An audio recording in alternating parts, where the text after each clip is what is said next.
Good morning. आज हम अध्याय 9 सौर विकिरण, ऊष्मा संतुलन और तापमान, भाग 2, पृथ्वी का ऊष्मा बजट। आज का प्रकरण है पृथ्वी का ऊष्मा बजट। किस प्रकार से पृथ्वी सौर विकिरण के माध्यम से ऊष्मा प्राप्त करती है और वापस अपने दीर्घ तरंगों के रूप में ऊष्मा को परावर्तित करके अंतरिक्ष में भेजती है। इसके बारे में आज हम अध्ययन करेंगे। तो आज हम पृथ्वी के ऊष्मा बजट के बारे में अध्ययन करते हैं। तो देखते हैं कि जो सूर्य से हमें ताप प्राप्त होता है वो लघु तरंग के रूप में सूर्य से ताप प्राप्त होता है, जिसको हम सौर विकिरण कहते हैं। ये हमने पढ़ा है। सूर्य से जो तापमान प्राप्त होता है वो लघु तरंगों के रूप में, जिसे हम सौर विकिरण कहते हैं। मानते हैं कि कुल ऊर्जा का, कुल सौर विकिरण का 100% भाग है वो हमें प्राप्त होता है। उस 100% भाग में जो सूर्य का 100% भाग पृथ्वी तक आता है, आते आते अंतरिक्ष में परावर्तित होता है। वो दो कारणों से, एक बादल और एक पृथ्वी के द्वारा। तो बादलों के द्वारा 27% तक परावर्तित हो जाता है और पृथ्वी द्वारा 2% परावर्तित हो जाता है। अर्थात पृथ्वी तक पहुंचने से पहले ये 29% भाग हैं, वो सौर विकिरण का 29% भाग परावर्तित हो जाता है। हम आगे देखते हैं तो अंतरिक्ष में प्रकीर्णित द्वारा ये 6% और भाग हैं, ये भी परावर्तित हो जाता है। 29 और 6 अगर देखते हैं तो ये 35% भाग हैं, वो सौर विकिरण के द्वारा परावर्तित हो जाता है। फिर वहाँ से अंतरिक्ष से हम जब नीचे ये तापमान आता है तो नीचे आते आते ये बादलों के द्वारा परावर्तित होकर 14% और बादलों के द्वारा अवशोषित हो जाता है।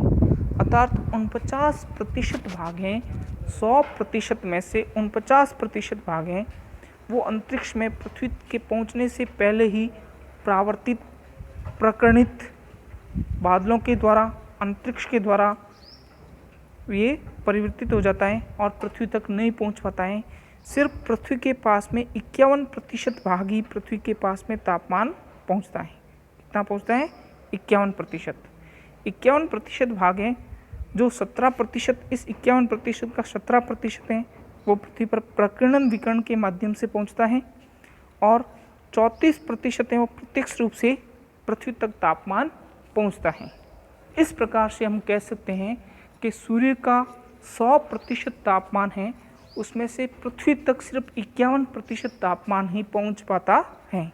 49% तापमान पृथ्वी के पहुंचने से पहले ही प्रकीर्णित, परावर्तित हो जाता है और वो पृथ्वी तक नहीं पहुंच पाता है। उस 51% तापमान पृथ्वी पर पहुंचने के बाद जब पृथ्वी गर्म होती है तो रात के समय पृथ्वी दीर्घ तरंगों के रूप में इस तापमान को परावर्तित करती है और परावर्तित करके वापस अंतरिक्ष में प्रसारित करती है। तो जो पृथ्वी से दीर्घ तरंगों के रूप में तापमान निकलता है उसको पृथ्वी का विकिरण कहते हैं, पार्थिव विकिरण कहते हैं। जिसको क्या कहते हैं? पार्थिव विकिरण या पार्थिव विकिरण है जो पृथ्वी की दीर्घ तरंगों के रूप में जाना जाता है। इस दीर्घ तरंगों के रूप में अगर हम इसका अध्ययन करते हैं तो पृथ्वी के पास में कुल 51% भाग जो बजट के रूप में सूर्य तापमान होता है, उसमें से 23% है वो पृथ्वी से विकिरणित हो जाता है, 9% है वो प्रक्षोभ या संवहन द्वारा चला जाता है और 19% है वो संघनन द्वारा वो यहाँ से पृथ्वी का बजट समाप्त हो जाता है। इस 23% में से पृथ्वी से विकिरणित होता है वो 17% पृथ्वी से अंतरिक्ष की ओर विकिरणित होता है। कितना होता है? 17% है वो पृथ्वी से अंतरिक्ष की ओर विकिरणित होता है और 6% है वो पृथ्वी के आसपास ही वो रहता है और वो पृथ्वी के आसपास ही वो विकिरण होकर के समाप्त हो जाता है। इस 9% में से 9 के 9% हैं वो प्रक्षोभन और संवहन के द्वारा विकिरित हो जाता है, वहाँ से समाप्त हो जाता तापमान, और 19% था वो संघनन के द्वारा ही वो तापमान परिवर्तित हो जाता है। इस प्रकार जो पृथ्वी के पास में 51% तापमान सूर्य से प्राप्त हुआ था, वो 51% वापस पृथ्वी दीर्घ तरंगों के रूप में वापस अंतरिक्ष की ओर भेज देती है। इस प्रकार से पृथ्वी का बजट एक संतुलित बजट के रूप में देखा जाता है। पृथ्वी का तापमान का बजट है वो संतुलित बजट के रूप में देखा जाता है। इसका अगर अध्ययन हम विस्तृत रूप से करते हैं तो पृथ्वी के ऊष्मा बजट के बारे में देखते हैं। तो पृथ्वी ऊष्मा का न तो संचय करती है न ही ह्रास करती है। यह अपने तापमान को स्थिर रखती है। ऐसा तभी संभव है जब सूर्य विकिरण द्वारा सूर्य तप के रूप में प्राप्त ऊष्मा एवं पार्थिव विकिरण द्वारा अंतरिक्ष में संचारित ताप बराबर होता है। ये बराबर कब होता है? मान लें कि वायुमंडल की ऊपरी सतह पर प्राप्त सूर्य तप 100% है और वायुमंडल से गुजरने ऊर्जा का कुछ अंश प्रावर्तित, प्रकीर्णित एवं अवशोषित हो जाता है।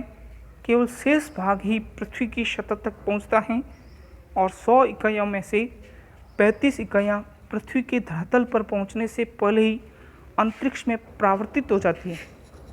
27 इकाइयाँ बादलों के ऊपरी छोर से, दो इकाइयाँ पृथ्वी के हिमाच्छादित क्षेत्रों द्वारा परावर्तित होकर लौट जाती हैं।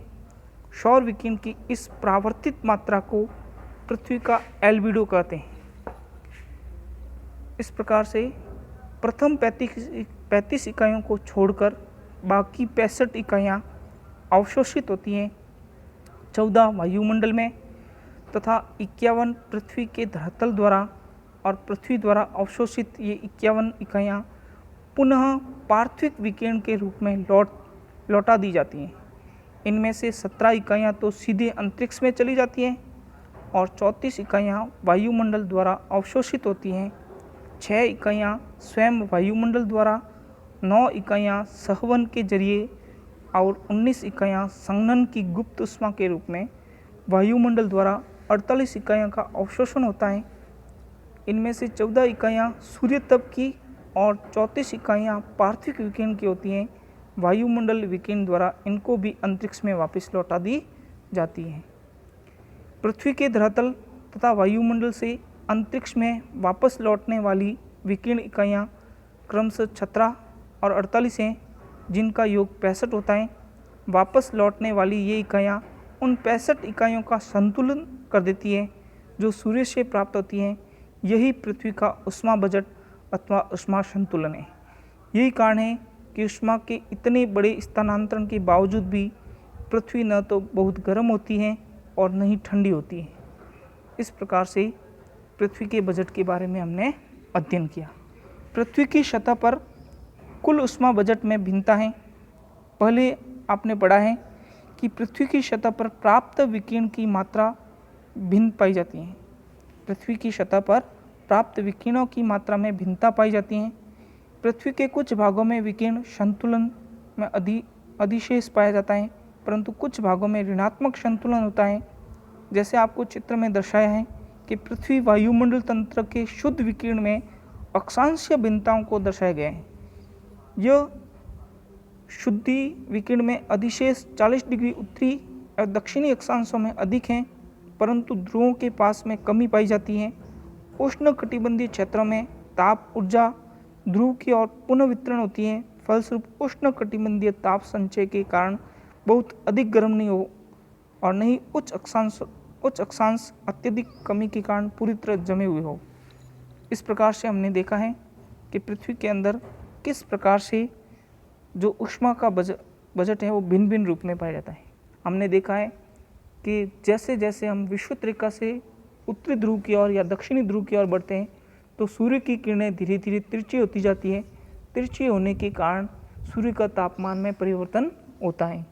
सूर्य की किरणें जितनी तिरछी होगी वो उतनी फैली हुई होगी और ज़्यादा फैलने के कारण उसमें तापमान में धीरे धीरे कमी आ जाती है। तो इस प्रकार से हम कह सकते हैं कि सूर्य के तापमान में विषुवत रेखा से उत्तर की ओर जाएंगी, ध्रुवों की ओर बढ़ेंगे तो तापमान में कमी आती जाती है। अब हम बोध प्रश्न के रूप में पहला प्रश्न है, पृथ्वी से प्राकृतिक होने वाली पार्थिव विकिरण किन किन रूप में लौटती हैं। तो सहवन, वाष्पीकरण, संघनन, विक्षोभ वो सीधे अंतरिक्ष में परावर्तित होती हैं। ऊष्मा बजट से क्या तात्पर्य है? पृथ्वी तथा वायुमंडल द्वारा प्राप्त ताप तथा उस ताप के ह्रास के संतुलन को ऊष्मा बजट कहते हैं। पार्थिव विकिरण का कितना भाग सहवन से विमुक्त होता है? पार्थिव विकिरण का 9 इकाइयाँ हैं वो सहवन से विमुक्त होता है। इस प्रकार से हम बहुत प्रश्न कॉपी में करने हैं। गृह कार्य पृथ्वी के ऊष्मा बजट को समझिए। जो पृथ्वी के ऊष्मा बजट के बारे में है उसको चित्र के माध्यम से आपको समझाना है। बहुत बहुत धन्यवाद जो आपने इस अध्याय को ध्यान से सुना और आप